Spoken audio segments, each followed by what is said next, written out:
반갑습니다. 이번 주부터 실험 오프라인 수업을 진행을 하게 되었습니다. 저는 담당 교수 유철이고요.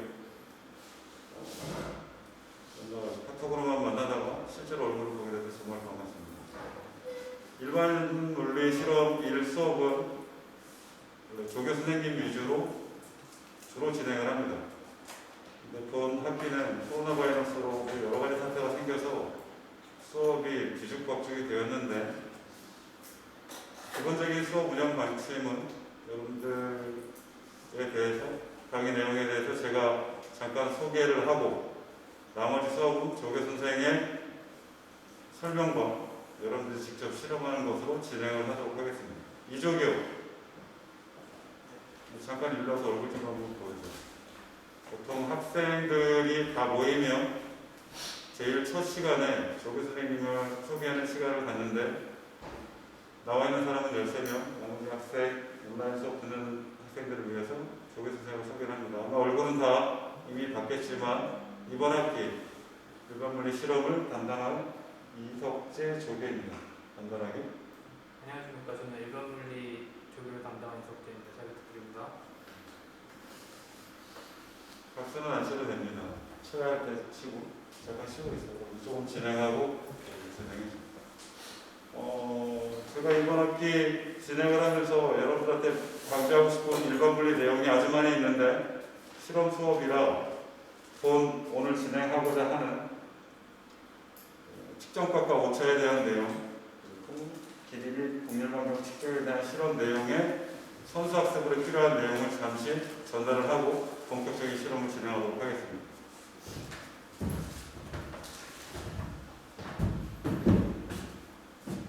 일반물리 이론에 나와 있는 제3장 물리학과 수학에 나와 있는 내용들을 처음부터 끝까지 다 일일이 전달을 해주고 싶은 마음이 들 것 같은데, 사실은 그럴 수가 없으니 중요한 내용 위주로만 잠깐 언급을 하고, 본 수업 시간에는 단위환산에 대한 얘기만 다시 한번 전달을 하도록 하겠습니다. 내가 여러 번에 걸쳐 여러분들한테 전달을 했는데, 과제물을 제출을 하거나 여러분들이 작성한 예를 보니까 부족자란 것들이 많길래 다시 한번 이번 시간을 빌어 전달을 하고자 합니다.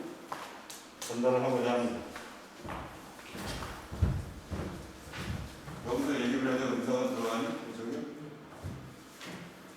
공산장 물리학과 수학으로 되어 있는 부분은 처음에 수학에 대한 일반적인 내용부터 쭉 진행이 되는데, 사실은 중고등학교 때 많이 배웠을 테니까 쭉 확인을 한번 해보면 되고, 이쪽 챕터에서 가장 중요한 내용이라고 할 수 있는 것은 벡터에 대한 이해와 그 연산, 그리고 단위환산에 대한 연습, 그것이라고 할 수 있습니다. 벡터에 대한 내용은 여러분들이 고등학교 때 배운 사람도 안 배운 사람들도 있을 텐데, 기본적인 개념은 다 가지고 있을 것입니다.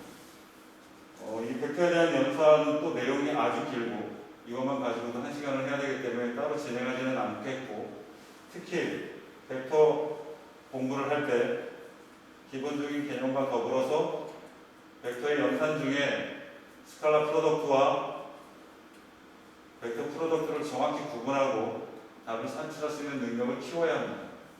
시험 볼 때 기본적으로 출제될 수 있는 문제니까 혹시나 잘 모르는 학생들은 잘 기억해 두기 바랍니다.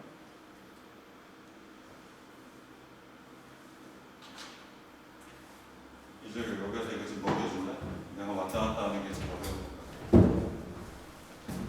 물리학과 단위 쪽에서 단위의 중요성과 그 필요성을 다시 한번 잠깐 설명하겠습니다. 단위는 정말 중요합니다. 공부하는 것뿐만 아니라 일상생활에서도 정말 중요합니다. 파란색으로 나타내는 단위는 차원의 크기를 구체적으로 나타내기 위한 약속이니까 정확하게 구사할 수 있어야 됩니다. 예를 들어, 몸무게가 키가 얼마야? 150이요. 그렇게 얘기하면 안 되죠. 정확히 얘기하면 150cm요. 라고 정확하게 단위를 구사할 수 있는 연습을 자꾸 해야 합니다. 단위는 여러 가지 것들을 쓸 수 있습니다. 하나의 물리량에 대해서도, 예를 들면 길이에 미터와 센티미터, 피트, 인치 등을 쓸 수 있고, 질량의 킬로그램, 파운드 등을 쓸 수 있다. 단위는 여러 가지 쓸 수 있다. 다만 환산을 하면 내가 원하는 단위로 얼마든지 만들 수 있다. 그렇게 생각을 해주면 됩니다. 포커싱에 따라서 절대 단위계를 쓰기도 하고 공학 단위계를 쓰기도 합니다. 이것은 분류일 뿐이니까 이것을 암기하거나 하면서 힘들어할 필요는 전혀 없습니다. 다음 페이지. 단위는 여기 나와 있는 예를 예전에 한번 설명을 한 적이 있는데 단위를 잘못 쓰면 사고도 이만저만 크게 나는 것이 아닙니다. 내 키가 150m라고 잘못 기입하는 거야 무슨 문제가 있겠습니까? 하지만 사실 큰 프로젝트를 코업으로 진행을 할 때 단위를 적정하게 사용하지 못하면 아주 큰 문제가 생길 수 있다는 예시입니다. 단위계는 항상 SI 유니트 기본으로 쓰고 그 중에도 특히 우리 이번 학기 또 다음 학기 물리 시간에는 항상 단위를 MKS 단위계를 쓰도록 합니다. MKS 단위계는 길이로는 미터, 질량으로는 킬로그램, 시간의 단위로는 세컨드를 쓰는 것을 기본으로 하는 단위계입니다. 예를 한번 보면 그렇습니다. 그렇고 SI 유니트를 읽고 있는 기본 골격 체계를 보게 되면 크게 기본 단위와 유도 단위, 보조 단위로 나뉘어져 있습니다. 여러분들이 반드시 기억을 해야 될 것들은 그 분류와 기본 단위 7개입니다. 기본 단위, 유도 단위, 보조 단위의 차이는 무엇인가 대체할 수 있는 물리량으로 독립된 차원을 갖는 것이 기본 단위 7개. 여기 나와 있는 것 보면 여기 있는 것이 7개입니다. 일부러 자세히 써놓지 않았는데 기억을 반드시 하고 있어야 되고 한평생 기억을 하고 적절하게 쓸 수 있도록 합니다. 길이 뭐라고 읽죠? 미터, 시간, 세컨드, 여기는 질량, 킬로그램, 얘는 무엇의 단위죠? 전류의 단위입니다. 전압, 저항 그런 것 따위는 없죠. 여기 보면은 그런 거 없습니다. 그러면 전압이나 저항은 기본 단위가 아니면 어떻게 나타낼 수 있죠? 기본 단위를 조합해서 나타낼 수 있다는 뜻입니다. 다음 얘는 온도의 단위 켈빈, 얘는 몰이라고 읽고 무엇에 관한 단위입니까? 양에 관한 단위입니다. 우리가 원몰 그러면은 얼마만큼의 분자, 원자 개수가 모여있는지 알고 있죠? 얼마만큼? 6.02 곱하기 10의 23승계만큼 무엇인가 뭉쳐 있으면 원몰이라고 씁니다. 어마어마한 숫자이기 때문에 보통 눈에 보이는 스케일에서는 그런 것들 단위가 통하지 않고 눈에 안 보이는 작은 것들, 공기, 원자, 분자 그런 데서 주로 많이 쓰이죠. 얘는 칸델라 무엇에 관한 단위? 빛의 세기에 관한 단위입니다. 그럼 이 7개를 적절히 내가 조합을 하면 유도 단위를 100만 개도 만들 수 있습니다. 어떻게? 길이 2번 곱해서 그럼 얘는 보자마자 면적입니다.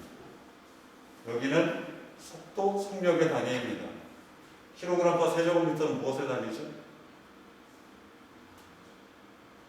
질량을 부피로 나눴습니다. 무엇의 단위죠? 밀도의 단위입니다. 보통 밀도의 단위로 많이 씁니다.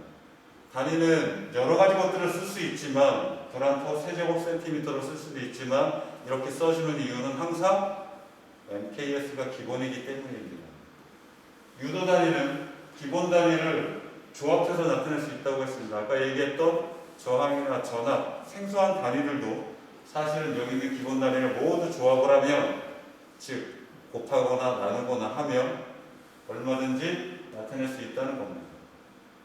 또 다른 세 번째 카테고리 분류에 보조 단위로 나와 있는 무차원의 각도 단위는 하나가 라디안, 하나가 스테라디안이 있습니다. 스테라디안은 입체각도, 라디안은 평면각도입니다. 원래 라디안의 개념은 두 가지만 기억을 해주면 됩니다. 원을 그렸을 때 반지름과 호의 길이가 같은 각도, 여기 나와 있는 것처럼 대략 57.xx도 그렇게 됩니다. 원 라디안으로 정의합니다. 원의 크기와 상관없이 항상 일정합니다. 기억, 암기. 360도는 몇 라디안입니까? 우리 수학 시간에 죽도록 하지 않았나요? 예전에 삼각함수할 때? 360도는 몇 라디안입니까? 57.3도 정도에다가 무엇을 곱하면 360이 나올 거예요? 360을 이거로 나누면 되겠죠? 2파이입니다. 2 곱하기 3000입니다. 2파이 라디안이 360도입니다. 다들 잘 알고 있을 겁니다.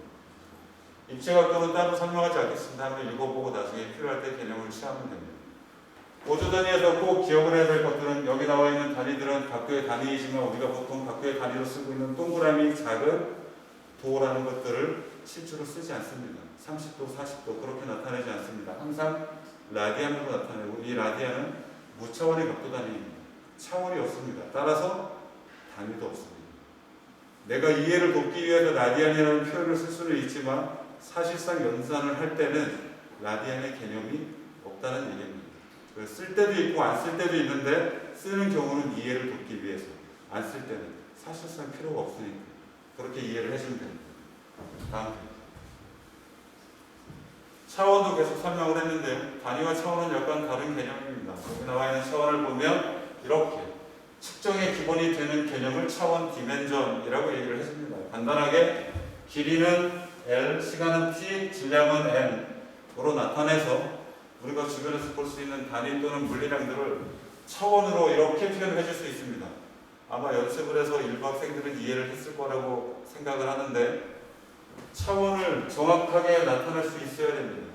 여기가 LT-1승인 이유는 속도라고 되어 있는 것이 위에는 길이, 밑에는 시간이기 때문에 길이를 시간으로 나눴다는 개념으로 이렇게 차원을 나타내는 겁니다. 속도의 단위는 수십, 수백 가지가 될 수도 있지만 차원은 딱 하나입니다. 차원을 정확히 알아야 됩니다. 그 이유는 차원을 이용을 해서 우리가 수식을 정확하게 파악할 수 있기 때문이죠. 다음 페이지. 차원 분석의 예는 예전에 한번 보여주었습니다. 데리미테이션이라고 아마 과제로도 냈던 것 같습니다. 다시 한번 잠깐 보면 한 번 더, 한 번 더, 한 번 더.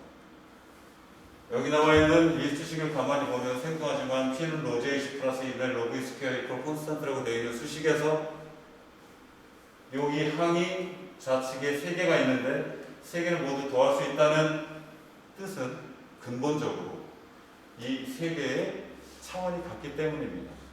그래서 제가 차원 해석을 다 해두었죠. 아마 이 중에 하나가 과제가 나갔을 텐데 수식이 너무나 유명하고 많이 쓰이는 수식이니까 이 수식이 틀릴 리가 있습니까? 다만 내가 당부를 하고자 하는 건 이 내용은 2학기 때 와서 정확히 배우도록 하고 지금은 이 수식이 이렇게 더하기를 통해서 나타날 수 있다는 것은 적어도 차원이 같구나. 처음 보는 문자가 나올 수도 있지만 적어도 차원은 같구나라는 것들을 잊으면 안 된다는 얘기입니다. 다음 페이지. 앞에서 말한 내용들을 정리한 테이블이니까 여러분들 필요할 때 찾아보면 됩니다. 이것은 어떤 책에나 찾아보면 다 찾을 수 있으니 굳이 이걸 꼭 보지는 않아도 되지만 간단하게 나와 있고 우리 1학기 수업 정도는 모두 커버되는 영역이니까 한번 확인을 해보기 바랍니다. 다음 페이지. 강조하고 싶은 내용 중에 하나가 단위환산입니다. 과제물 받아보니까 여러분들 여전히 단위환산을 잘 못합니다. 이 시간을 빌어 다시 한번 설명을 하도록 합니다. 문제풀이의 기본이니까 한평생 시험 볼 때 과제할 때 뿐만 아니라 한평생 이렇게 타당하게 단위환산을 통해서 쓰도록 노력을 합니다. 나만 얘기를 하니까 재미가 없네요. 여러분들 단위환산 내가 저번에 동영상 통해서 많이 제공했었죠? 잘 이해가 가던가요? 잘 쓸 수 있습니까? 아닌 것 같던데. 저는 그거를 무엇으로 여러분들이 이해를 하느냐 못하느냐를 판단하냐면 여러분들이 제출한 과제물 또는 나중에 시험을 보면 시험을 봤을 때 여러분들이 작성한 걸 보고 잘 쓸 수 있구나 없구나를 판단하는데 현재까지는 잘 못 쓴다는 게 제 의견입니다. 1학년이니까 별로 필요하지 않은 것 같으니까. 근데 정말 중요하다. 잠깐 설명을 할게요. 엔터 한번 쳐. 엔터, 엔터 계속 쳐. 엔터, 엔터. 다음 페이지. 엔터, 엔터, 엔터. 엔터, 엔터. 한 번 더. 스탑. 새로운 단위를 만들어낼 때 곱하기를 계속한다. 왜? 내가 원하는 단위를 만들어내기 위해서. 여기 써 있는 것처럼 킬로미터를 마일로 만들기 위해서는 단위 환산을 해주는데 이 곱해주는 값을 변환인자라고 얘기를 한다. 변환인자의 크기는 항상 얼마라고 했죠? 변환인자의 크기는 1입니다. 그러니까 내가 원하는 단위를 만들기 위해서 1을 한 번을 곱하든 100번을 곱하든 크기는 변화가 없죠. 1을 곱했으니까. 다만 단위만 계속 변해가는 것입니다. 그렇게 이해를 해주고 단위 환산을 진행을 하는 겁니다. 약분이라고 하는 것들은 숫자만 하는 게 아니라 단위도 물론 약분이 되죠. 그러니까 내가 없애려고 하는 단위가 여기는 분자에 있으니까 여기다 분모에 써주는 약분이 이렇게 되네요. 이렇게 만들어주는 겁니다. 내가 변환하고자 하는 단위가 예를 들면 여기는 분모에 있네요. 그럼 이걸 없애주기 위해서 곱해주는 것들이 분자에 설명이 잘못됩니다. 분자에 있는데 분모에 있고 이런 것들을 이렇게 약분을 해서 표현할 수 있다고 이해를 해주면 됩니다. 위에 있는 두 개는 크게 문제가 없고 여러분들 이해하는데도 어려움이 없겠지만 세 번째 문제 같은 경우에는 예전에 물어본 사람도 있길래 다시 한번 잠깐 설명을 합니다. 640피트 산성을 리터로 환산을 하는데 이거를 한꺼번에 할 수 있는 사람은 거의 없습니다. 뭐 IQ 150 정도 되는 천재 아니면 암산이 불가능하죠. 그럼 숫자로 써서 나타내면 됩니다. 종이에 씁니다. 640피트 삼성을 리터로 가고 싶어. 한 번에 못 가. 그러니까 어떻게 갑니까? 피트를 리터로 갔다가 미터를 리터로 바꾸는 과정을 겪게 됩니다. 그럼 기본적인 상식이 있어야 되죠. 여기서 내가 질문을 합니다. 1피트는 몇 미터인가요? 일단 피트는 길이의 단위죠. 1피트는 몇 미터일까요? 암기하는 사람은 거의 없습니다. 여러분들 모르는 게 정상일 수 있습니다. 우리가 평소에 쓰던 단위가 아니니까. 그럴 때는 단위 환산표를 딱 찾습니다. 그럼 길이에 더 단위 환산을 할 때 1피트가 0.3048m라고 나옵니다. 1피트는 0.3048m입니다. 그러면 그거 하나 필요하고 또 하나 부피의 문제죠. 여기에서 미터로 바꾼 부피의 단위는 뭐가 있냐면 부피의 단위는 여러 가지가 있죠. 밀리리터, 세제곱센티미터, 리터도 있고 세제곱미터도 있고 갤런도 있고 여러 가지가 있습니다. 그 중에 필요한 거 피트를 미터로 바꾸는데 미터와 관계된 부피의 단위는 세제곱미터. 세제곱미터는 몇 리터입니까? 몇 리터? 잘 안 들립니다. 1세제곱미터는 상상이 가로 1m, 세로 1m, 높이도 1m입니다.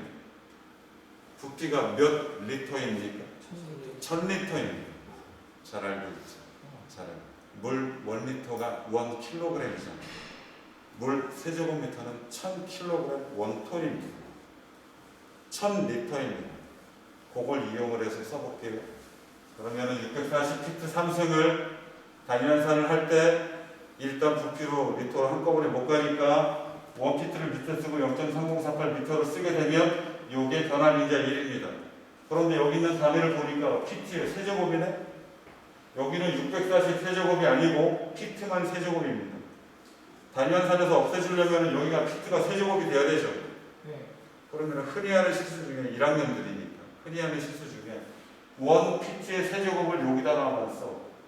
0.3048m의 세제곱을 여기다가만 써. 그럼 바로 틀리는 겁니다. 세제곱을 만들기 위해서는 이거 전체가 세제곱, 이거 전체가 세제곱이 되어야 됩니다. 그러면 피트 세제곱이 이렇게 없어지죠. 세제곱미터 단위가 여기서 생기죠. 세제곱미터 단위를 리터로 바꾸기 위해서는 아까 얘기했던 1 세제곱미터가 1000리터입니다. 한번 써줍니다. 그럼 이렇게 없어지네요. 그러고 난 다음에 계산기를 이용해서 계산을 해줍니다. 여러분들 과제할 때, 시험 볼 때는 엑셀 못 쓰죠. 핸드폰 못 쓰죠. 공학용 계산기 써야 됩니다. 내가 강조를 했는지 모르겠지만 공학용 계산기 그리고 계산을 할 때 쓰는 공학용 계산기는 계산을 몇 번에 하라 그랬죠? 제가 얘기한 적이 있나요? 몇 번 두들겨서 계산을 산출하려면 한 번에 합니다. 한 번. 이거 계산을 내가 실수로 두드린다고 생각을 해보면 640 곱하기 0.3048을 3번 하고 곱하기 1000 하고 나누기 1, 나누기 1 이렇게 해준 겁니다. 숫자만 쓸 때는. 계산은 한 번에 합니다. 이거 계산해서 옆에 써놓고 그거 가지고 또 나눠주고 그러지 않습니다. 꼭 한 번에 합니다. 왜? 계산의 정확성을 위해서. 꼭 한 번에 하도록 연습을 합니다. 공학용 계산기 처음에 쓰면 쓰기 어려울 테니까 어려울 수도 있으니까 자꾸 연습해서 한 번에 계산하는 것입니다. 그럼 여기 있는 것들은 숫자 쭉 계산하면 하나로 딱 튀어나옵니다. 18.12.78 이렇게 나오는데 이거는 무한대로 늘어질 텐데 소수점 처리는 내가 그냥 적당히 한 것이고 여러분들 유효 숫자 개념 통해 가지고 그때 써주면 됩니다. 그리고 정말 중요한 건 단위. 아까 얘기했던 것처럼 단위 환산의 목적은 새로운 단위를 만드는 거니까 약분할 거 없애고 남는 단위는 요거만 남네요. 갖다 써주면 됩니다. 단위 환산 쭉 연습합니다. 여러분들이 나중에 시험 볼 때 또는 과제문에서 단위 환산을 제대로 하지 못하고 표현을 하면 모두 감점입니다. 단위 환산은 한 학기 내내 또 2학기 내내 강조를 할 테니까 꼭 이런 방식으로 정확하게 연산할 수 있도록 합니다. 다음 페이지. 이쪽은 한번 그냥 읽어보면 되고요.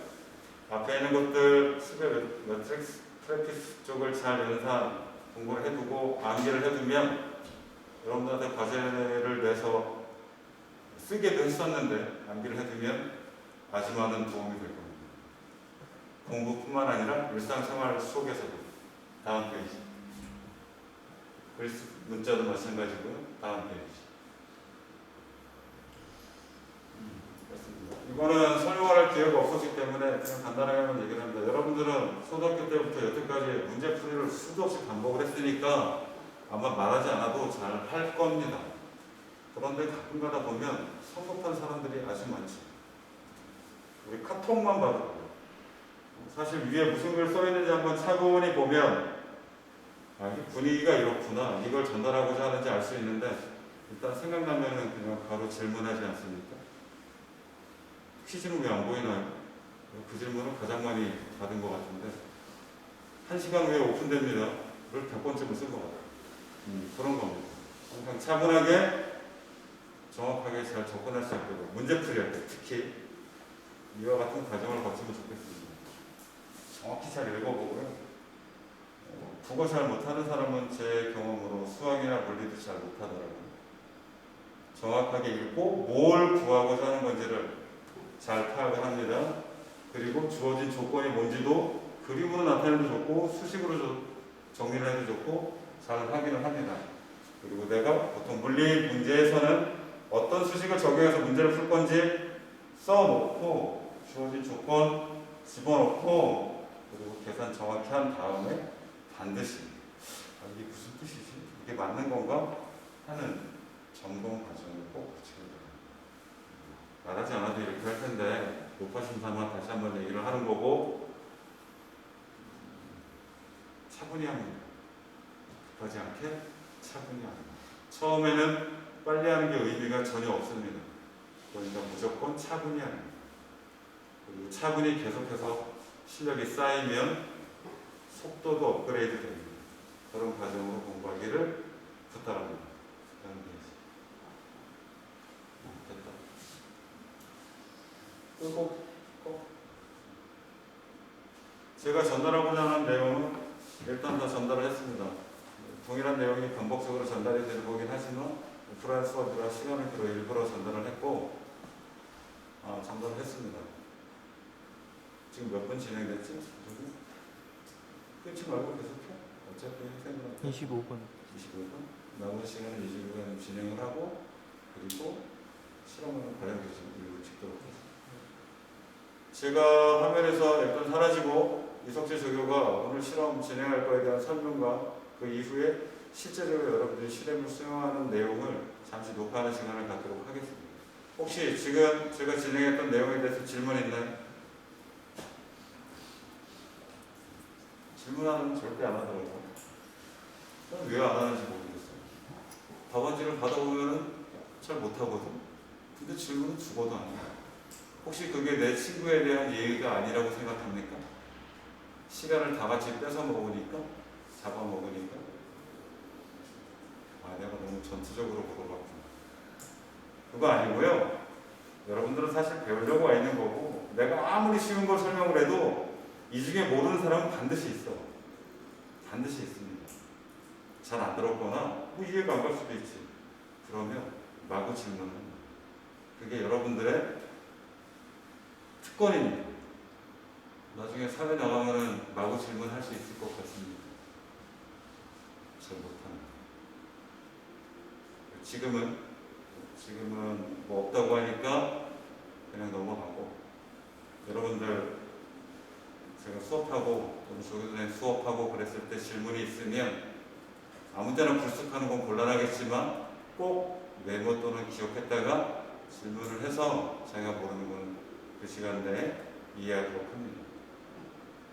질문이 없는 것으로 알고 조교선생님한테 자리를 넘기도록 하겠습니다.